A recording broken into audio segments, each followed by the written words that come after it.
Now, anyway, let's start.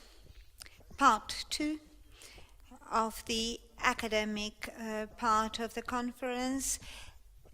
This session is going to be about the methodology in cultural research. The first speech from Silvia Nagy from Budapest. She's going to discuss participatory action research and participatory evaluation. Thank you very much for the invitation and for the interest. I would like to deal with a specific methodology question of participatory action research. What is one methodology what we use within our research focus? And basically, I would jump into this, and there later I would explain what is our network and how we operate, because I would like just to put this question first of all to the table.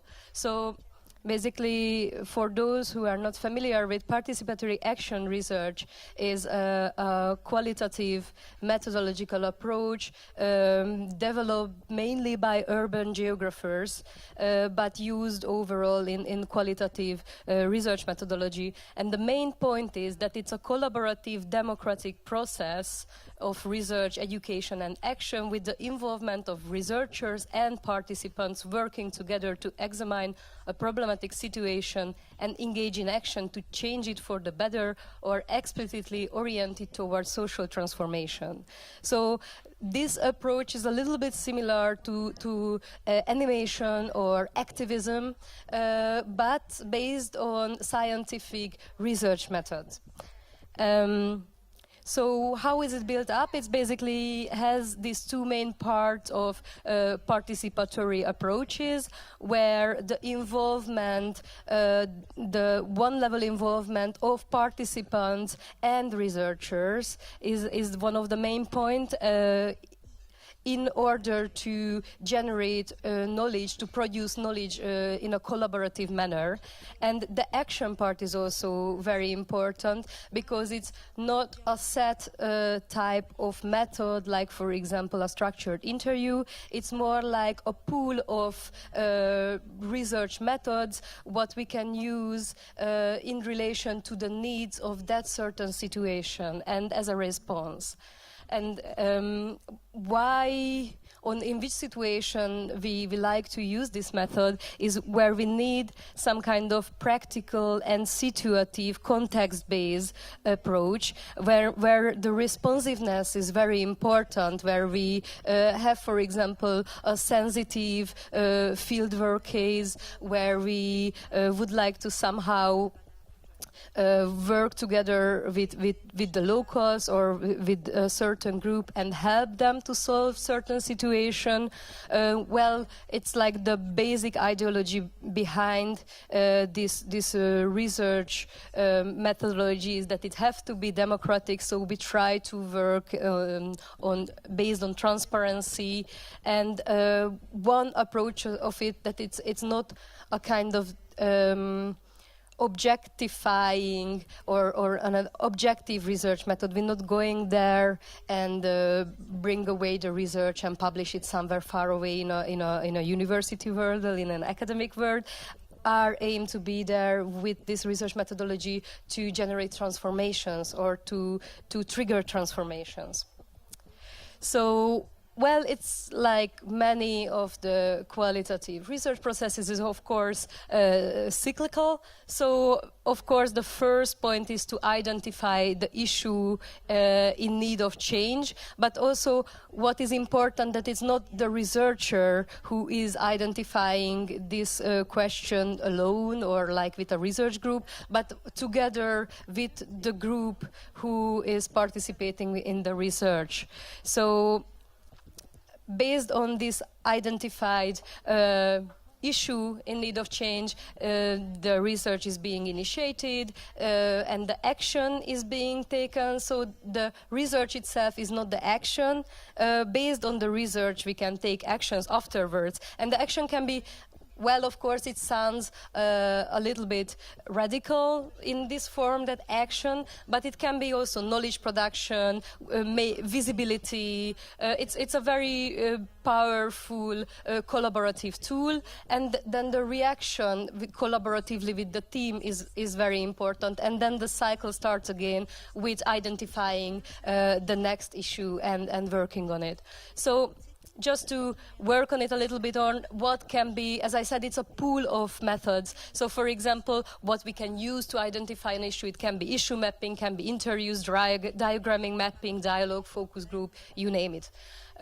For the research part, we can use any qualitative and also quantitative research methods, but it's this kind of approach tried and likes to experiment with different kind of new developed methodologies, photo voice or storytelling or reenactment. These can be all valid research methods in this sense. The action can be also, again, storytelling, community and media work, social landscaping, exchange programs. There are, depending on the issue, what we identified, we have to set these actions as well. And the reaction can use, again, lots of different methods. But what is really important that we always, in every stage, working together and making the decisions together with this group.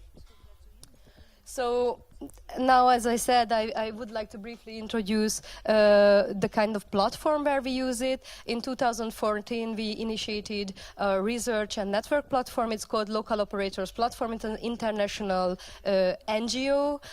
We are registered in Slovakia, but we working so far with this country or with these cities and in these countries. So our main focus is European Capital of Culture program, but from a local operators point of view. Local operators, in our understanding, those NGOs, activists, curators, involve citizens who are not in an institution or an over-institutionalized represented form, but they are the very active layer of the society, the very devoted people who are trying to act on culture, who can be animated, who are animate themselves, and usually they are a rather overlooked group within the European Capital of Culture program.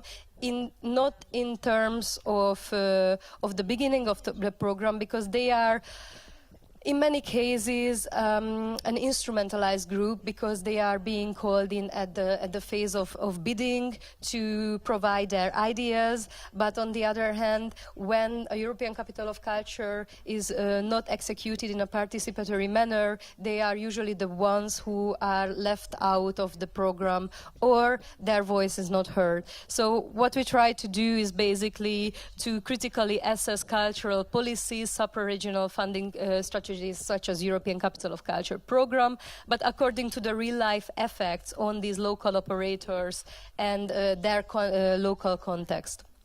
So why is this case is very important for us? Because over these days we were briefing questions on participation, and we try to act on this participation ladder kind of things. So I think most of you are familiar with the participatory ladder, so I don't want to walk through completely, but of course from the very base we have like the very limited participation where, for example, locals are not real one-to-one participants, but they are just called in for some kind of consultation. Then we have the level of open advice, where the citizens' role is more like to be advisors, and the stakeholders or the organizers' role usually is to request advice. And this is based on our research so far, where most of the real European Capital of Cultural collaborations are limited. And what, based on, for example, the European Capital of Culture calls and the more ideal understanding of participation, the layer where the European Capital of Culture collaboration should work is the level of partnership, where the citizens are equal partners with the organizers, and therefore they fulfilling that kind of claim, or that kind of a bit truer understanding of participation, which is coined in a way that those people who are affected by the outcome of the program should be involved in the whole process from planning to follow-ups. So it's also important in the evaluation process.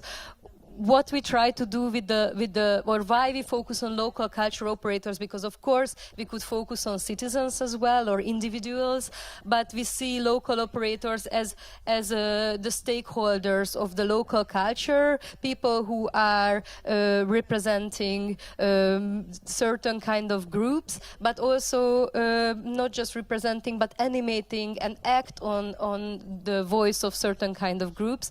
Therefore, and they are willing and interested to also to collaborate on both levels. So from with the top-down levels, with the European Capital of Culture boards, with the city, with the European Union, but also with the local level.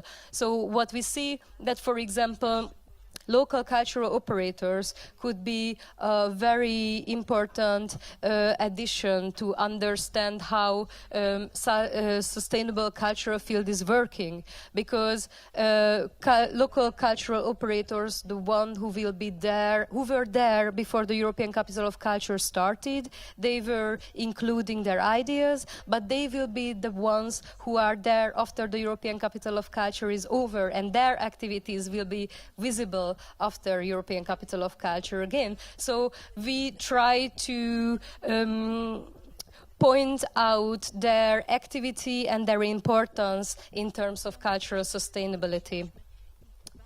So, for example, how we use this participatory action research in these terms, that what we did, for example, to identify an issue is we did issue mapping and interviews. Then for the research, we were doing analysis, focus groups, network meetings. So we have network meetings in every year for local operators, where we inviting, for example, local cultural operators from these 10, 11 cities we are working with. So last year, for example, we were here in Wrocław. We were worked together with 20 people in Panato, 20 people from an international community.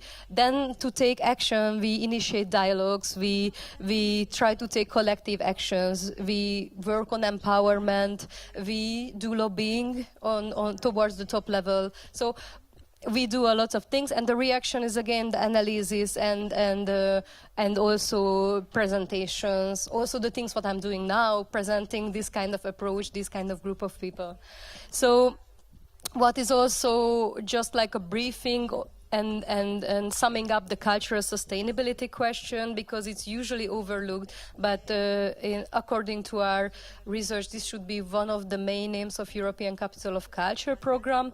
That basically it's a very simple thing, and many times is over-talked or over-explained. So what I try to show here is that the line A would be a scenario where, for example, the local operators were involved in this kind of scenario. We have the European Capital of Culture in 2019. So, and this is showing the sustainability of local culture operators. So the first line, the A, is showing when at the bidding period the local operators were involved, but afterwards, when the title is won, their collaboration was not sustained anymore.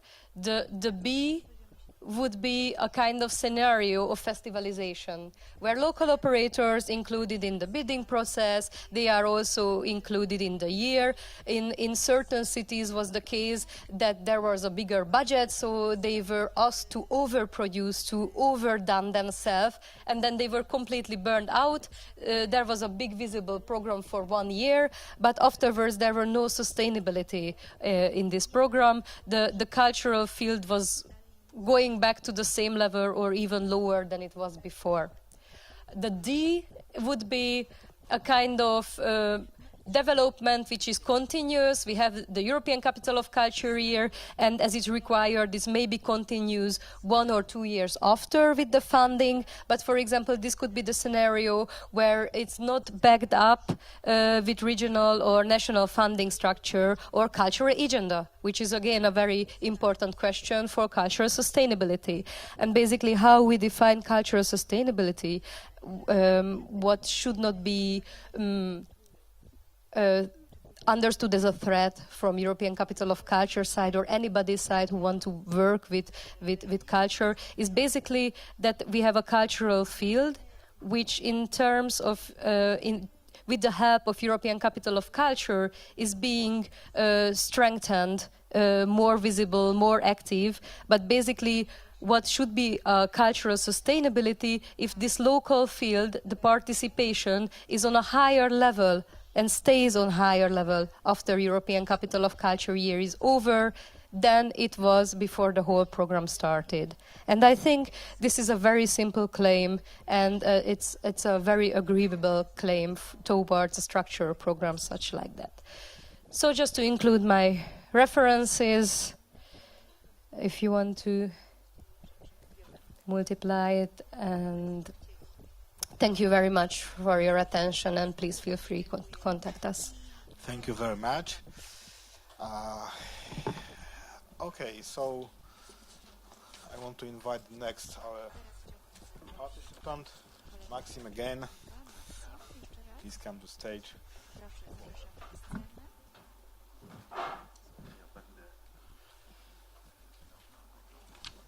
Now we will have a presentation on handling with data.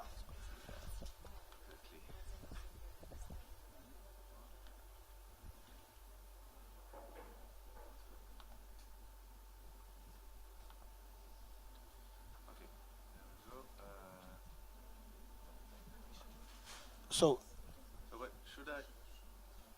This is yeah. This is okay. So this is good. This is okay. Time. Thank you. So yes, now so we presented our program just before with Elena. So, but now I will talk about more methodology in research.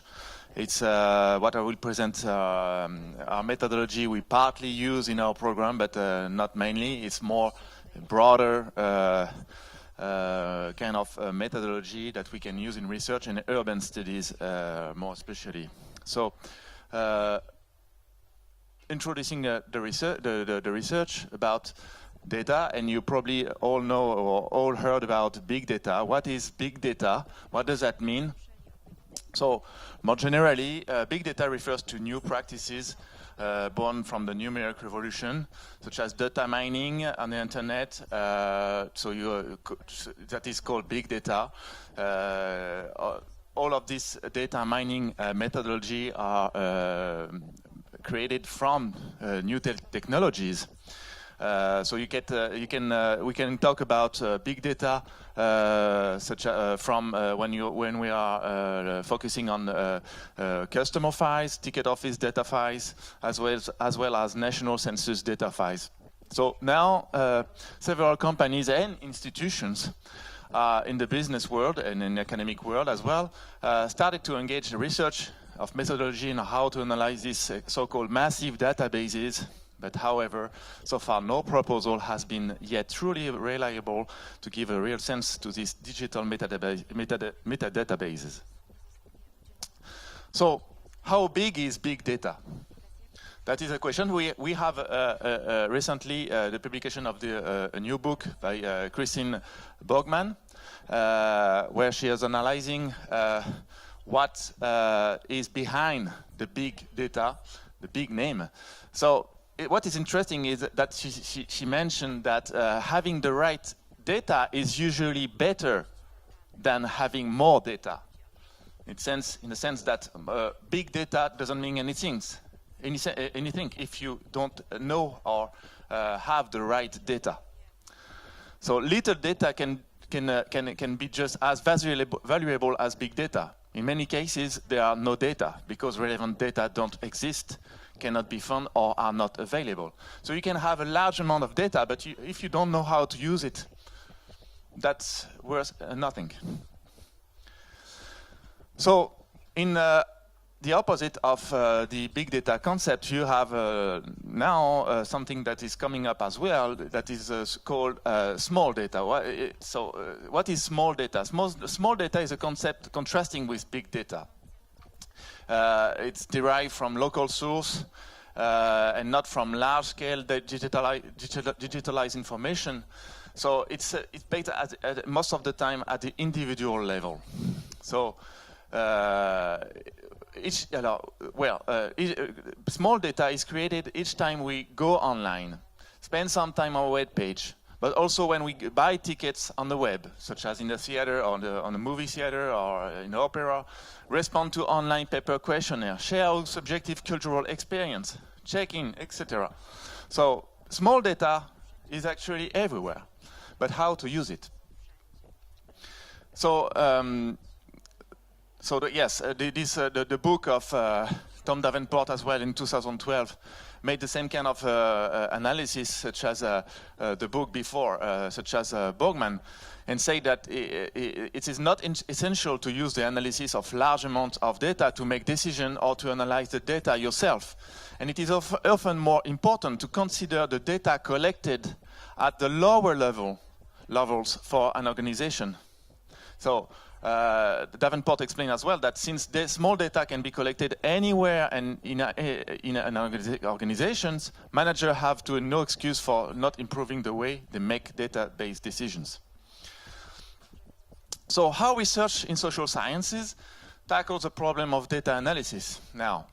So probably most of you know that methodology in social sciences, such as implemented by Durkheim or Max Weber, have strong interest in methodological rules and principles to analyze social and cultural phenomena. So both Max Weber and Emil Durkheim considers that sociology should start with comparison. That's one starting point, starting with comparison. So data must be comparable. But what kind of approach of the data should be particularly considered in the sociological analysis, and how do data impact sociological reasoning? So I will not present Durkheim and Weber, you probably know about it. So the problem nowadays is that the digital technology and the cultural practices generated by them are creating a serious imbalance for the survey methodology developed by social sciences.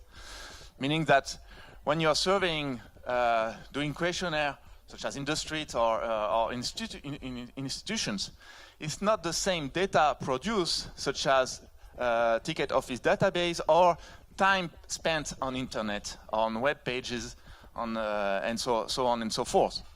So while social scientists advocate field survey conducted as close as possible to individuals, such as Max Weber and Durkheim, or rather broader analysis based on notional statistics, how can researchers collect data from digital cultural practices, but also from other sources that are produced in any case from the private sphere? So internet is private. When you spend time on internet, it's always private, so you cannot get the data. It's difficult. It's not surveying people and asking questions, it's different. So and how can the social economic characteristics of individuals be defined when most of our practices are becoming digitalized? In other words, social sciences are today running the real risk of losing contact with the most contemporary cultural practices if they refuse to change of methodological paradigm. So how can past methodology relate to new technologies? So different approach for analyzing small and big data. In France, so now I'm talking about how can we survive in this new digitalized world. So now we can think about mixing and combining different methodology to analyze this big data.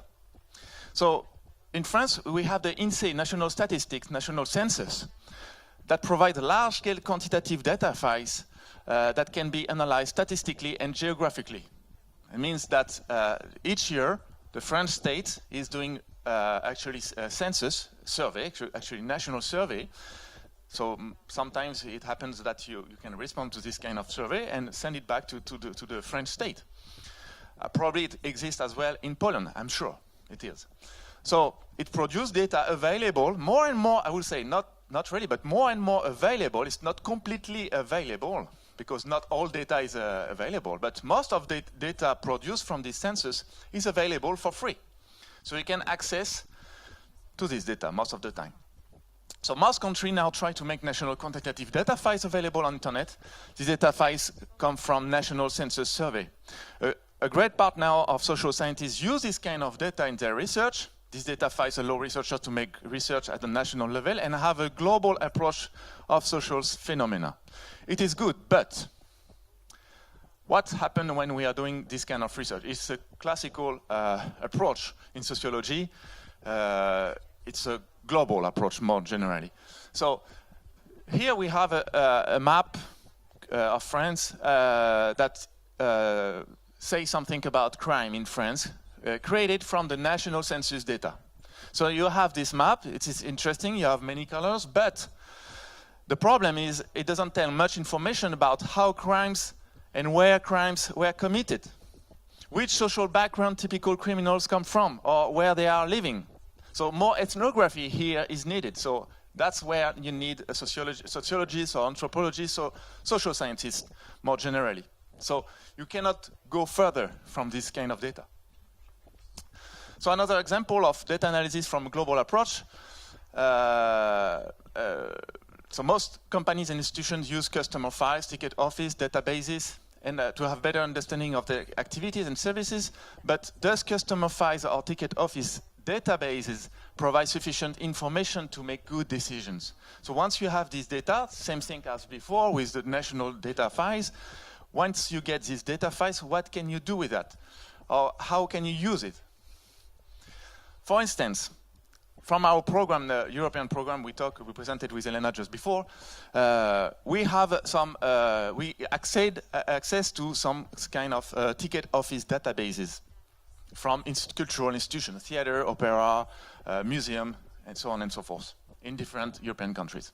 So most of the time, institutions, they have big, interesting, and consistent data files, and you can find these kind of variables most of the time. It's very typical, I think. So you have basically customer numbers, number of ticket articles bought, total of the command, name of the customer sometimes, and first and last name. So first name and the first name. Postal address, which is sometimes included in this kind of file. Zip code, so I'm sure you're using zip code as well in Poland. And phone number, and sometimes even email. So that's the basic information you have when you can access to this kind of files. It is good, but what can you do from this kind of variables? Not a lot of things. It's not very interesting when you're a social scientist to have this kind of, you have the name and so what? Or the only kind of variable that would be interesting is zip code. So we can geolocalize and localize actually the customer or the audience. And sometimes you have giving your phone number is an information of confidence. You are confident with institutions, so you provide information, private information such as your phone number and your email. So that says something as well, but that's not enough. So the data does not provide information such as gender, age, profession, and education. So most of the time, ethnography, case studies, and local survey are needed, even if you get this data.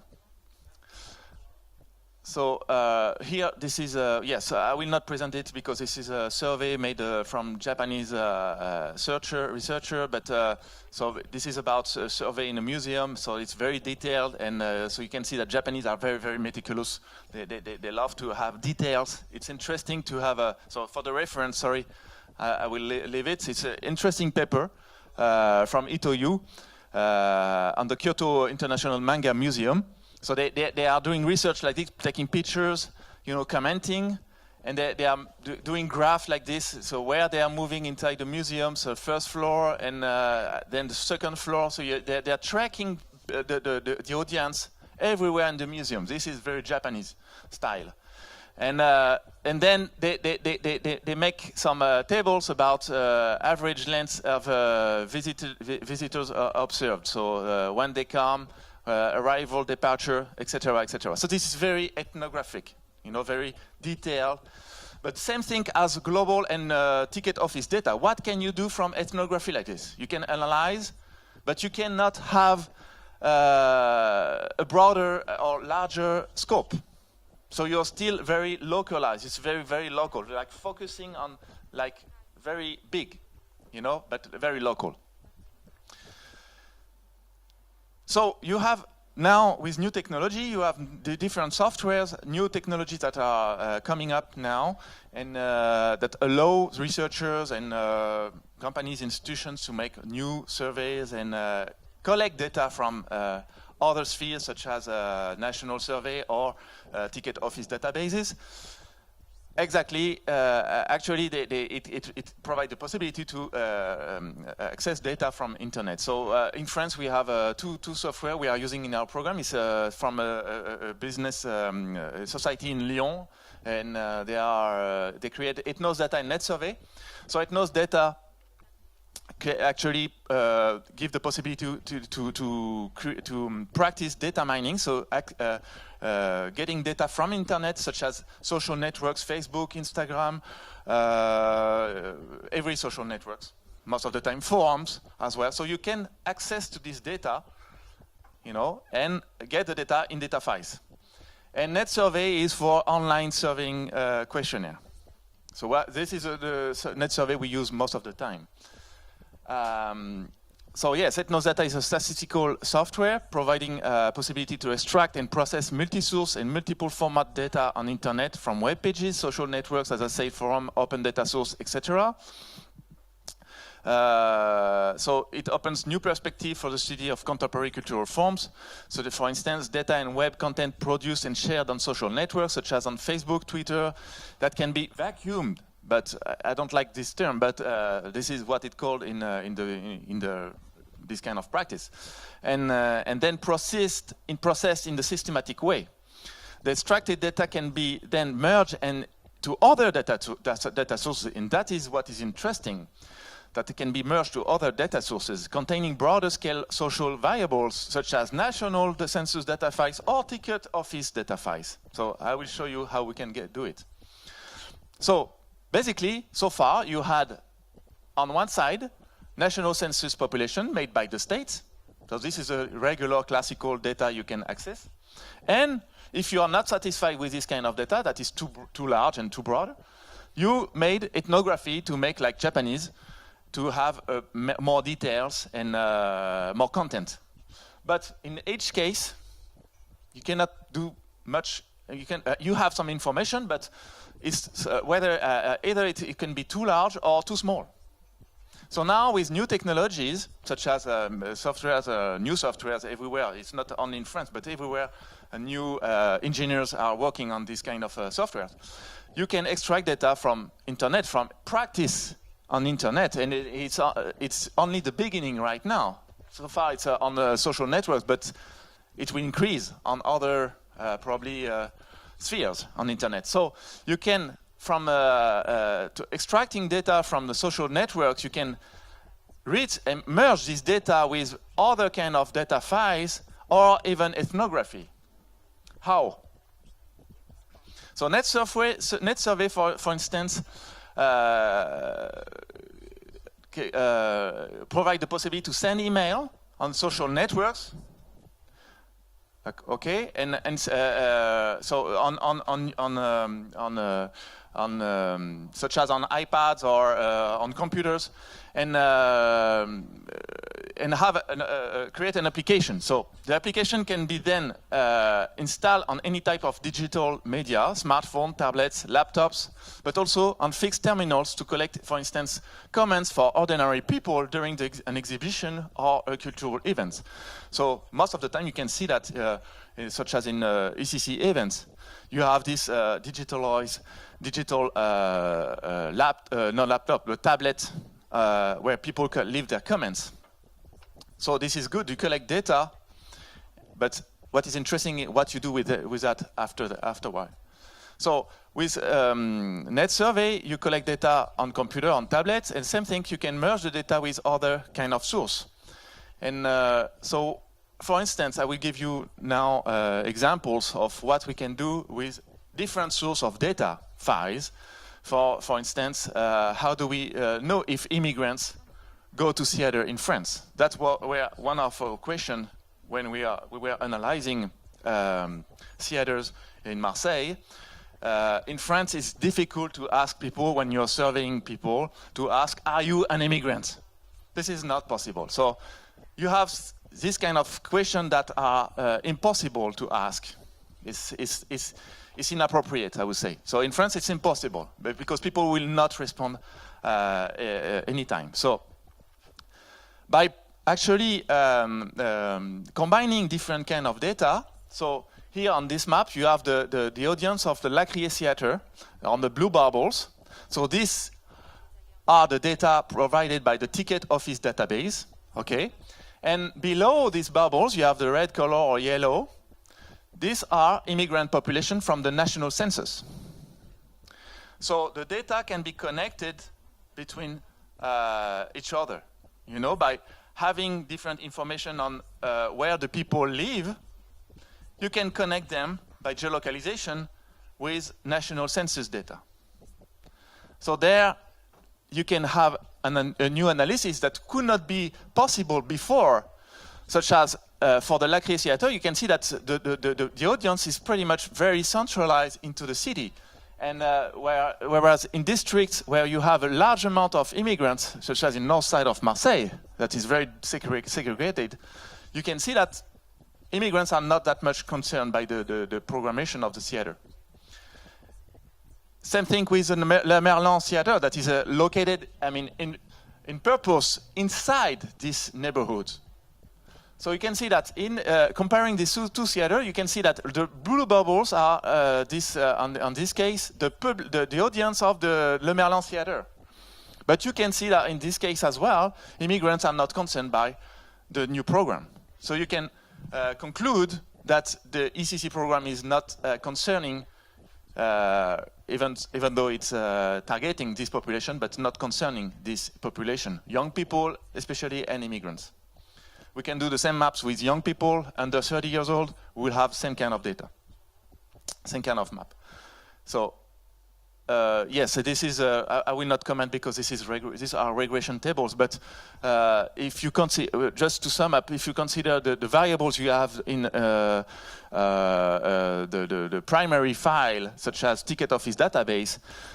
Here it's in French. I'm sorry, but you can see that in red, by combining census data and this kind of ticket office database, you have regression tables. This is a specific calculate in the statistics, but you can see that you can have regression tables that give correlation between different variables from different data sources. So this becomes to be more interesting to analyze.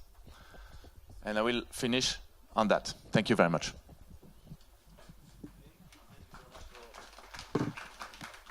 Thank you for a very interesting presentation. I hope we'll have time to discuss it more detailedly.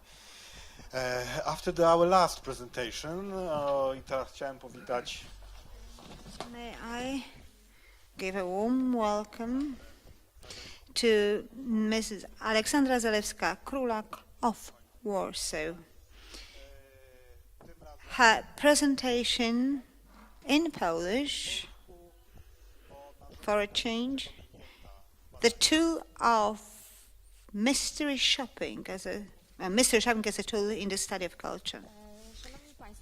Now, ladies and gentlemen, I'm going to concentrate on a certain part of a project that we carried out between 2014 and 2016, inclusive of big data and small data. I'm going to focus on a small tool known as mystery shopping. Mystery shopping was modified to much extent, and it's known in English as mystery shopping, We call it in Polish secret client, and it's mainly used to check this customer service standards, mainly about the level of satisfaction and the level of what to change, and the quality issues. It's important to know that it's the company's appearance and the company's employees are both assessed and evaluated. In the course of market research, the inadequate service was found to be the key element or the element deciding on losing the customer. What we've used with this technique, we looked at the institutions and is a person approaching the institution, the beneficiary, the client, the customer, is he or she a customer? And we agreed that we are dealing here with the customer. Now, what's important? It's our understanding of culture. It is a very concrete environment in which we live, but it's also a federation of subcultures. And certainly pop culture dominates this environment, both in terms of quality and quantity. So it appears to be contradictory if we base that on symbolic violence. We can't really divide things into high or low culture. This definition does not touch upon it. Now, the survey was run between 2014 and 2016, and the field survey took place in 2016. In 2015, we analyzed the assessments, reviewed the assessments, evaluations, and various questionnaires that had been run within institutions. Now, the important thing was it's obviously the purpose, the goal of the study. Again, we have two parts in this purpose.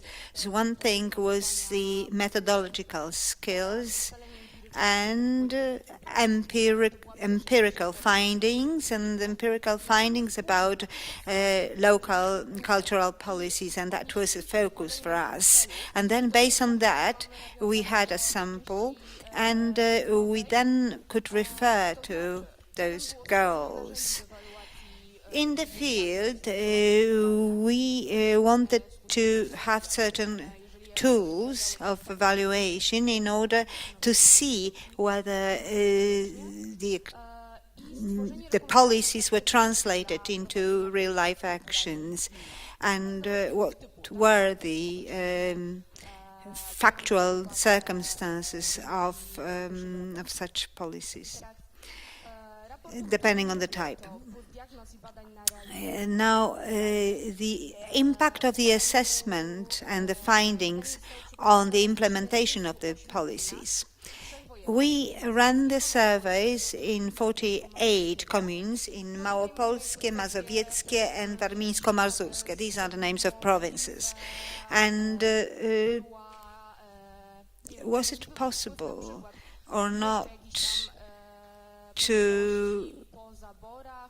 was there any legacy there? Legacy dating back to the 19th, 18th century, the partition of Poland, historical background, and then we should be catering for that in terms of methodology. So all the details of the survey you can find in the publication. You'll find it on the foundation website, but as a co-funded project, co-funded by the Ministry of Culture and National Heritage, you can access the report via the Ministry website.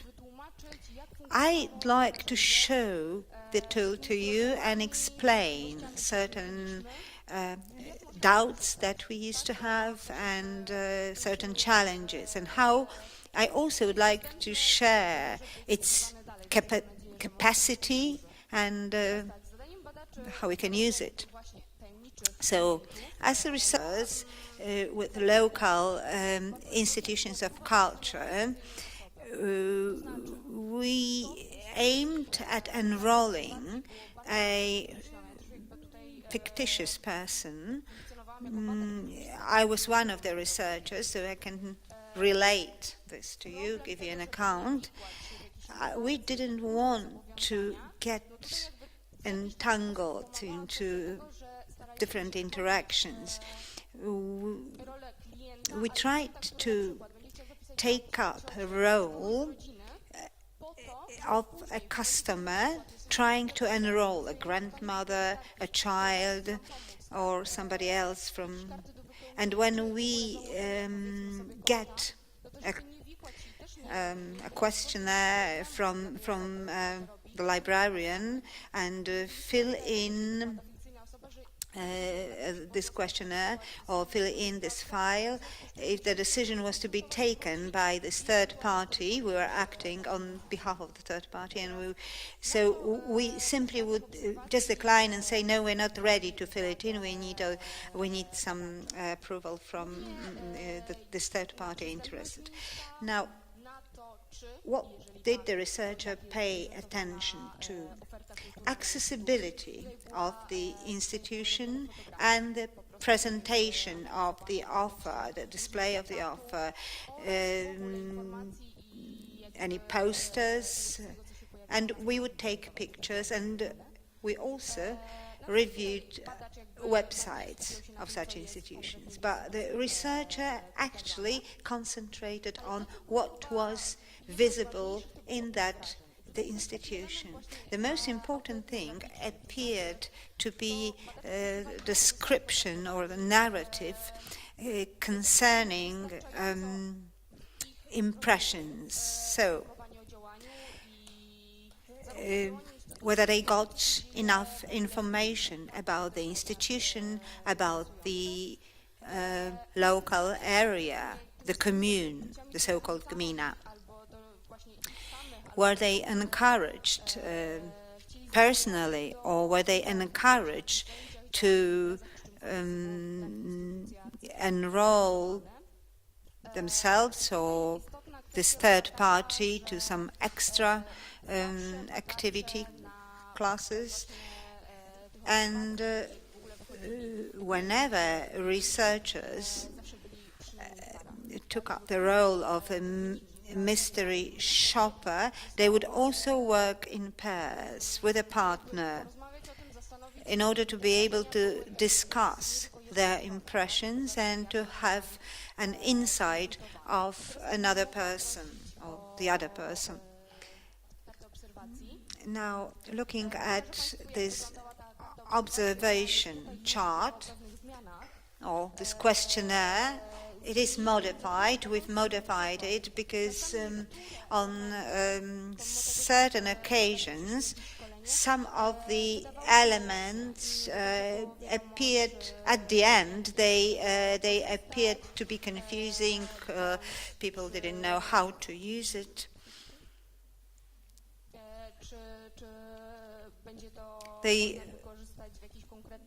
They didn't know if they could use it in a specific way.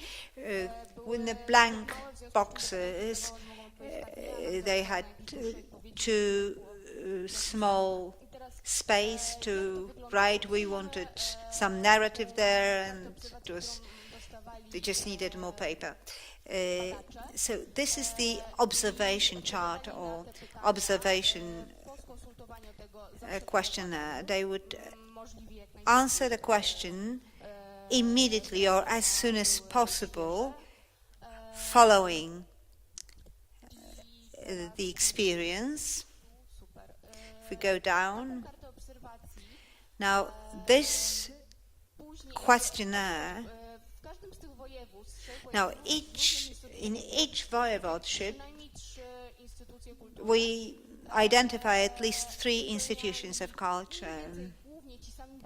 The same researchers would visit the institutions, the same institutions. So we had an easy comparison. There were questions about the environment of the buildings, questions about bicycle racks, or maybe a bench to sit down. We originally asked about the environment or the space around, and some of the researchers were very meticulous. They would pay attention to that. Some people simply ignored that part. Finally, we decided to ask very specific and detailed questions to find out about various details of the environment of the building. As you can see, we received photographs, pictures of the offer,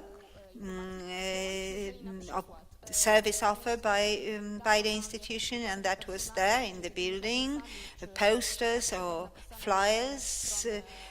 Sometimes people would, for example, we were asking about, for example, the website address in an easy form, to make it easy for a grandmother to find it on the website. Now, finally, the observation. In addition to its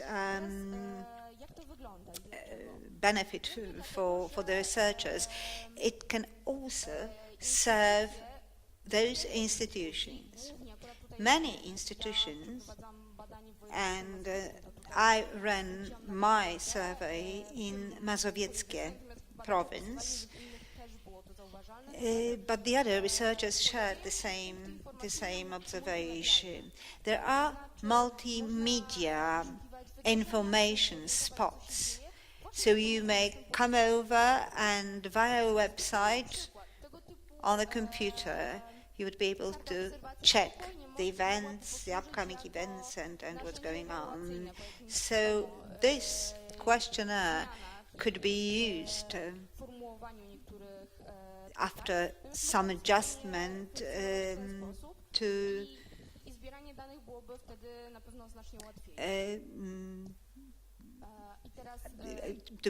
could be used as an evaluation tool later on. I often refer to the researchers as we, because by we, by us, what I mean by us is the Observatory of Culture research network. You can find this tool on the website with reports. So should you be interested in the details of the survey, you're welcome to use the website, and you can also find conclusions. And back to the mystery shopping tool, what was important there was ethical considerations. Well, that was a sort of hidden observation of a participant. It's a naturalistic approach, and we can see the real life situation without any distortion. Is it not distorted? Well, this is a big question. But then the subject of the survey has no discretion in order, as far as the rejection or lack of interest is. And there were large differences in the observation sheet.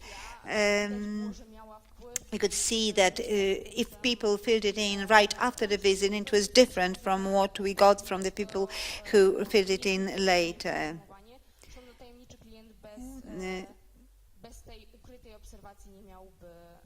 So the mystery client, without this hidden observation element, wouldn't have any sense. Well, thank you. short conclusions. Should you have any questions, I'm happy to answer.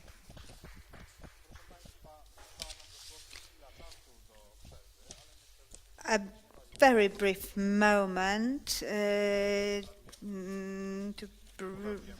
left before the second coffee break, but if you want to ask more questions, again, I'm opening the debate. If you have any questions, if you have any comments, I can't see.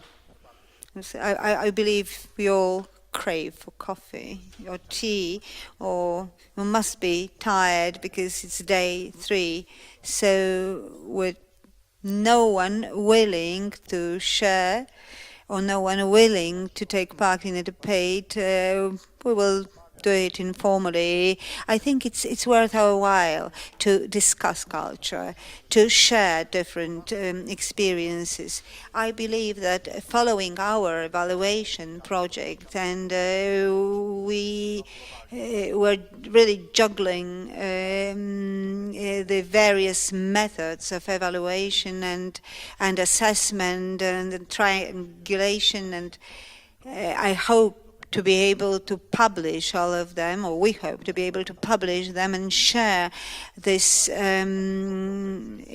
tools with us. Again, thank you very much for your participation, and enjoy.